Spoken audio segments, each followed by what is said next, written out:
बिहार और बिहार की जनता इस बार बदलाव चाहती है। बिहार की जनता ने परिवर्तन के लिए मन बनाया है।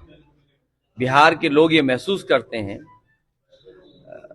बिहार तब बदलेगा जब सरकार बदलेगी, और उन्हें इंडिया गठबंधन, महागठबंधन के प्रत्याशी तेजस्वी यादव के रूप में मिले हैं। नई उम्र के नौजवान हैं, नया काम करके दिखाएंगे, नया बिहार बनाएंगे। पूरी जनता और हमें पूरा भरोसा है कि जब परिणाम आएंगे तो तेजस्वी वहां के मुख्यमंत्री बनेंगे। अच्छा, उड़ीसा जो आप आए हुए हैं, उसका आपका प्रत्याशी उसको कितना कितना वोट से जीतेगा? उड़ीसा हमारे लिए नया है चुनाव के लिए, लेकिन पहले भी हम लोग यहां पर लड़े हैं। लेकिन उड़ीसा में गरीबों की, किसानों की, आदिवासी भाइयों की आवाज बहुत पुरानी है।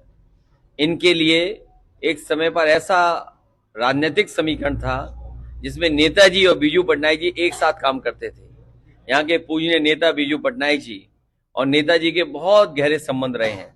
दोनों मिलकर के एक ही दल में थे, एक ही फ्रंट में थे, एक ही साथ लड़ते थे। तो जमीन तो समाजवादी है, बस हमें आज मौका मिला है बाई इलेक्शन में पीडीए का बीज बोने आए हैं। आज पीडीए का बीज बोया है उड़ीसा में।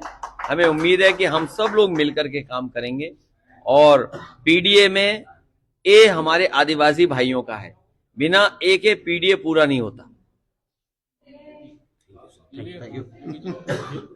योगी जी के बारे में उनके बारे में ना पूछो तो ही अच्छा है। क्यों? अभी सुनने में आया, खबर है अखबार की, जो यहाँ जानकारी मिली है कि यहाँ 1,20,00,000 का गांजा और शराब पकड़ी गई।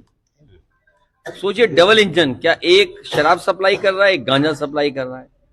अगर गांजा के बारे में और चर्चा ज्यादा कर देंगे तो जिनका नाम ले रहे हो आप और उत्तर प्रदेश वालों को बहुत बुरा लगेगा। इसलिए उत्तर प्रदेश की जनता ने भी मन बनाया है कि इस बार इन लोगों को हटा देंगे। ये हटने वाले हैं, इन्हें बिहार से कोई लेना देना नहीं है। यूपी में जवाब नहीं दे पा रहे हैं, हर काम हवाबाई है वहां पर, कानून व्यवस्था चौपट है, इनके अधिकारी लूट रहे हैं। कहीं आप बताइए आईएएस ऑफिसर पे एफआईआर हो रही हो, आईएएस ऑफिसर अंडरग्राउंड हो, आईपीएस कई साल गायब रहा हो, ये तो लॉ एंड ऑर्डर है वहां पर।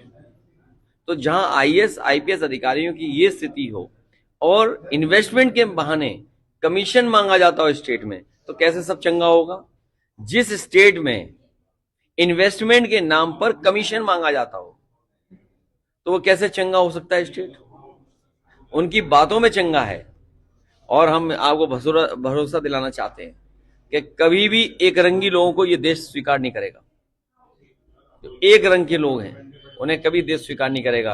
यहाँ अलग जाति, अलग परंपरा, अलग धर्म के लोग हैं, सब मिल करके हिंदुस्तान हमारा गुलदस्ता है, उसको और खूबसूरत बनाएंगे। बीजेपी के साथ जो गठबंधन रहता है, जिस पार्टी, उस पार्टी लास्टिंग नहीं करता बोलकर के आप नहीं, बीजेपी से दोस्ती करते ही खत्म हो जाओगे। और उड़ीसा से अच्छा उदाहरण नहीं है कहीं। उड़ीसा के लोग बीजेपी से दोस्ती किए थे, देखो दोस्ती का क्या उन्हें मिला। अच्छा सिला दिया, सोचिए आप क्या सिला दिया कि आप जितने करीब गए उतना ही कमजोर आपको कर दिया उन्होंने। और यहां तो सुनने में उनका प्रत्याशी भी ले लिया उन्होंने। सोचिए, ये तो बीजेपी है। इसलिए बीजेपी से सावधान करने हम लोग आए। वोट चोरी के बारे में बताइए। वोट चोरी इनकी पकड़ी गई है, और अभी जो बिहार में इलेक्शन कमीशन को जो जवाब देना पड़ रहा है कि वीवीपैट की पर्चियां मिल गई। सोचिए, वोट पड़ा है और वीवीपैट की मशीनें बिखरी पड़ी हैं, तो सोचिए कितना बड़ा धोखा दे रहे हैं लोग। ये जो साठगांठ है ना इलेक्शन कमीशन से बीजेपी की, ये चलने वाली नहीं है। देश देख रहा है और उसका परिणाम इनके खिलाफ आएगा। Thank you sir. Thank you so much.